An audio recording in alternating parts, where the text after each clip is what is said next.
अस्सलाम वालेकुम my family, कैसे हैं आप सब लोग। उम्मीद करती हूँ सब ठीक ठाक खुशहाल और सेहतमंद होंगे। तो आज का व्लॉग जो है ये तकरीबन 2 दिनों पर मुश्तमिल है। 2 दिनों का व्लॉग मैं इकट्ठा ऐड कर रही हूँ आप लोगों को। अभी भी मेरी आवाज़ थोड़ी सी चेंज लग रही होगी क्योंकि तबीयत अभी भी पूरी तरह से ठीक नहीं हुई है। गला ख़राब, पहले नज़ला साथ में, और अब जो है वो दाढ़ की दर्द जो है उसकी आमद है।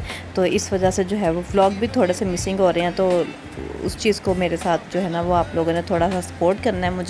मुझे उतना ही प्यार देना है, दुआएं देनी है ताकि मैं जल्दी ठीक हो सकूं। तो जी, ये जिस दिन भिंडी हम लोग बना रहे थे उस दिन खैर से हमारी सुबह टाइम पर हो गई मोटर ख़राब। तो पूरे दिन के बर्तन भी वैसे ही पड़े हुए थे, तकरीबन पानी नहीं था बिल्कुल भी, और मोटर का पंप ख़राब हो चुका था। शाम में मैकेनिक ने आने का बोला हुआ था, शाम होते होते भी उसने अंधेरा ही कर दिया तकरीबन। तब तक मैंने कहा चले मैं साथ साथ सब्ज़ी बनाती हूँ। फिर मैकेनिक आया, लाला करके जितनी देर में सब्ज़ी कटी तो मैकेनिक आ गया, और मैकेनिक ने आके मोटर को थोड़ा बहुत रिपेयर किया, और बाकी कहा कि भाई जी ये सुबह ही होगी।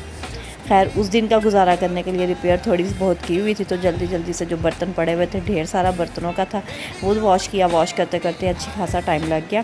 तो इसी वजह से मुझे थोड़ी सी उलझन होती है कि हम लोग जो है ना वो साथ के साथ अपने काम जो है वो समेटते रहें। तो जी यहाँ पर ये आप देख सकते हैं, मैं दूध वाली कैन जो है वो वॉश कर रही हूँ, लेकिन दूध भी चूँकि आधा दिन पड़ा रहा था तो उस वजह से उसकी कैन भी जो है वो अंदर से अच्छे से साफ़ नहीं होती। तो ये कोई कोल्ड ड्रिंक वाली बोतल में ही दूध ले आए थे, तो उसको जो है मैंने फिर उसी तरह से वेस्ट कर दिया। मैंने बहुत दिमाग खपाई तो की उसके साथ, लेकिन जब वो अच्छे से अंदर से साफ़ नहीं हुई तो मेरा दिल मुतमईन नहीं हुआ कि उसे दोबारा से मैं दूध के लिए भेजूँ। इस वजह से मैंने उसे वैसे ही वेस्ट कर दिया।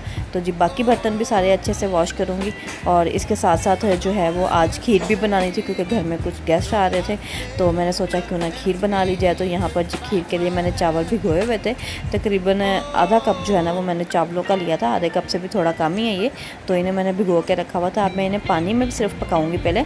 तो ये खीर जो है वो ये फिरनी की तरह बनेगी, लेकिन खीर होगी और यकीन करें बहुत मज़े की होगी। आगे चल के मैं इसकी आपकी पूरी रेसिपी भी बताऊँगी। अभी मैं इसे पानी में पका रही हूँ, तकरीबन 1 बाउल जो है मैंने पानी में ऐड कर दिया इसमें, और नीचे फ्लेम ऑन कर दूँगी ताकि चावल जो है वो अच्छे से गल जाए। जब चावल गल गए हैं तो मैंने इसको एक चॉपर में, अगर आपके पास चॉपर ना हो तो आप ब्लेंडर में ऐड कर लें, और आपने सिर्फ 5 सेकंड के लिए जो है ना इसे ब्लेंड करना है। इतना ब्लेंड करना है कि जो बड़ा दाना है चावल का वो ख़त्म हो जाए। अगर आपके पास टोटा चावल मौजूद हैं तो आप उनकी खीर बना लें, उन्हें ब्लेंड करने की आपको ज़रूरत बिल्कुल भी नहीं पड़ेगी। लेकिन मेरे पास साबुत थे तो मैंने उन्हें हल्का सा ब्लेंड किया है। एक तो इसको ब्लेंड करने की वजह ये थी कि साबुत चावल जो हैं वो खीर में ज़्यादा अच्छे नहीं लगते हैं। दूसरा ये है कि जितने ज़्यादा साबुत चावल लंबे होंगे, ज़ाहिर बात है उन्हें पकने और टूटने में उतना ही गलने में टाइम लगेगा। तो हम लोग चूँकि सिलेंडर LPG यूज़ करते हैं तो ज़ाहिर बात है वो सिलेंडर जो है वो हमारा बेसिकली खून पसीने वाला काम होता है। तो मैंने सोचा क्यों नहीं इन्हें मैं ब्लेंड कर लूँ। फ़र्स्ट टाइम मैंने ऐसे खीर बनाई है, लेकिन बहुत मज़े की बनी थी। आप लोग भी घर में ज़रूर ट्राई कीजिएगा। सिर्फ 5 सेकंड के लिए ब्लेंड किया, और जो चावलों का हमें मिक्सचर मिला था उसको मैंने अब वही पतीले में ऐड कर दिया। अब इसमें जो है मैं दूध ऐड करूँगी। पहले मैं थोड़ा सा दूध वैसे ही ऐड कर दूँगी, बाकी जो मेरे पास फ्रीज़ किया हुआ दूध था वो मैं इसमें ऐड कर दूँगी। फ्रीज़ किया हुआ दूध क्यों होता है ये भी मैं आप लोगों को ऑलरेडी अपने पिछली किसी वीडियो में बता चुकी हूँ कि हमारे दूध जो है वो 2 दिन का या 3 दिन का आता है, क्योंकि हस्बैंड के पास जो सेलमैन काम करते हैं वो अपने गाँव से लेके आते हैं। तो वो 2 दिन का जो दूध है डेफिनेटली, अब गर्मियाँ हैं तो गर्मियों में ख़राब हो जाता है, इसलिए मैं उसे फ्रीज़ कर देती हूँ। जितनी ज़रूरत होती है उतना नीचे रख लेती हूँ, बाकी का फ्रीज़ कर देती हूँ। जब ज़रूरत होती है तो फ्रीज़र में से फिर निकाल लिया जाता है। तो अभी जितना ताज़ा पड़ा हुआ था वो मैंने इसमें ऐड कर दिया है। बाकी जो है वो मैं तकरीबन 2.5 लीटर की एक बोतल बड़ी हुई जो है ना वो फ्रीज़ की भी पड़ी है, तो मैं उसको जो है इसमें यूटिलाइज़ कर लूँगी। और इस तरह से दूध को कुछ नहीं होता है, आपने खुद भलाई उतार के, मैंने जो है ना दूध पहले अच्छे से बॉयल कर लेती हूँ, फिर ठंडा कर लेती हूँ, उसके ऊपर भलाई जो आई होती है उसे उतार लेती हूँ, फिर कैन में फिल करके उसको फ्रीज़ कर लेती हूँ। तो ये फ्रीज़र का काम जो है ना, फ्रीज़र से याद आया कि आज हमने फ्रिज भी साफ़ करना है, और जब तक ये पकता है हम लोगों ने फ्रिज खाली कर लेना है। फ्रिज इस तरह से मैं करती हूँ कि मैं पूरे का पूरा खाली नहीं करती हूँ एकदम से। मैं ऊपर वाले 2 रैक निकाल ली, उन्हें वॉश करके रख दिया, सामान उनका रख दिया, फिर नीचे वाले 2 रैक निकाल लिए और उनका सामान रख दिया। मैं इस तरह से जो है ना वो फ्रिज को साफ़ करती हूँ। आप अपने कमेंट बॉक्स में मेरे कमेंट बॉक्स में मुझे ज़रूर बताइएगा कि आप लोग जो है वो फ्रिज को किस तरह से साफ़ करते हैं। तो जी खीर यहाँ पे पक रही है, अभी मैंने इसमें अच्छे से जितनी भी गुठलियाँ बनी हुई थी उन्हें मैश कर लिया। थोड़ा सा मैं इसमें इलायची पाउडर डालूँगी। इलायची अगर साबुत हो तो आप वो ऐड कर दें, मेरे पास पाउडर था। आप अपनी आसानी के मुताबिक जो है जैसे भी आपको चीज़ मिले आप उसको यूटिलाइज़ कर लिया करें।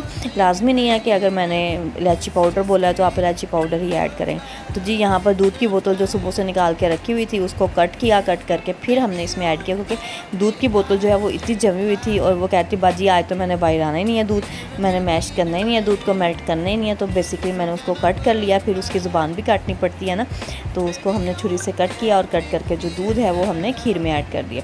इस स्टेज पर अगर आपको मेरी वीडियो पसंद आ रही हो तो उसको लाइक कर दें, शेयर कर दें अपने फ्रेंड्स एंड फैमिली में, और लाजमी से जो है मेरे चैनल को सब्सक्राइब कर लें। मैं हर बार आपसे रिक्वेस्ट करती हूँ और आप हर बार मेरी रिक्वेस्ट को इग्नोर कर देते हैं, तो प्लीज़ उसको आप जो है ना वो लाजमी सब्सक्राइब करें।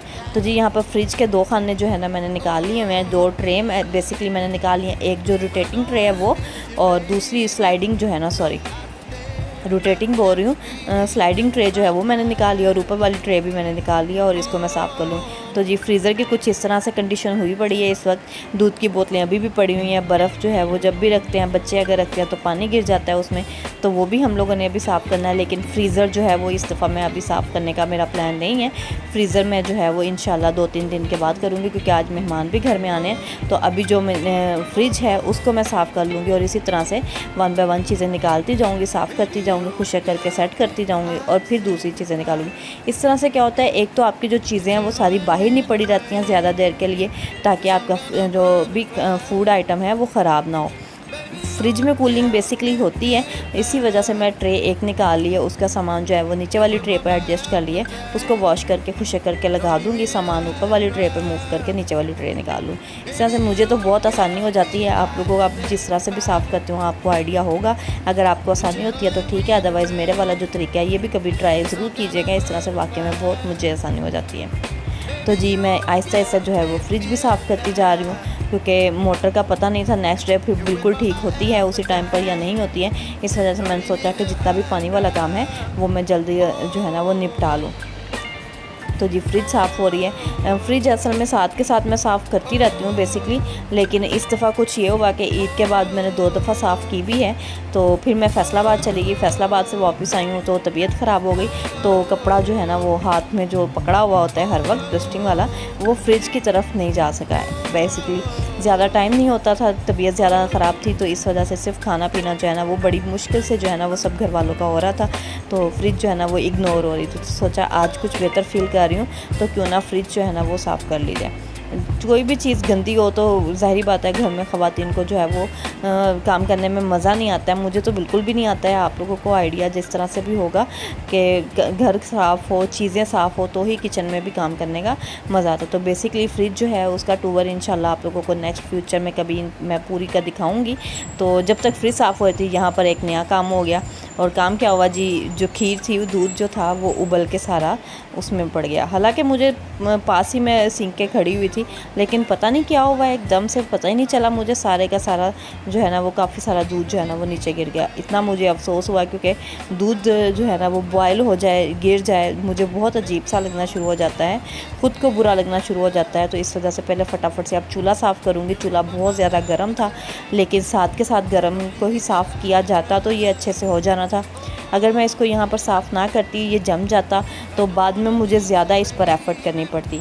ज़ाहिरी बात है फिर जितनी ज़्यादा टाइम लगता वो भी मेरा ही टाइम लगना था। तो बेहतर था कि अभी साथ के साथ थोड़ी एहतियात से है कि गर्म बहुत ज़्यादा था चूल्हा, तो एहतियात ज़रूर करें। लेकिन मैं यही प्रेफर करूँगी, आप लोगों को भी सजेस्ट यही है मेरी कि आप लोग साथ के साथ जो है ना वो चूल्हा अगर गंदा होता है तो साफ़ कर लें। तो जी चूल्हा साफ़ करके फटाफट से खीर ऊपर रखी ताकि पके, ठंडी हो, फिर हम मेहमानों को ये सर्व कर सकें। तो जी इस तरह से कुछ खीर पक चुकी है। खीर की रेसिपी पूरी जो है ना वो मैं आप लोगों को नहीं दे सकी।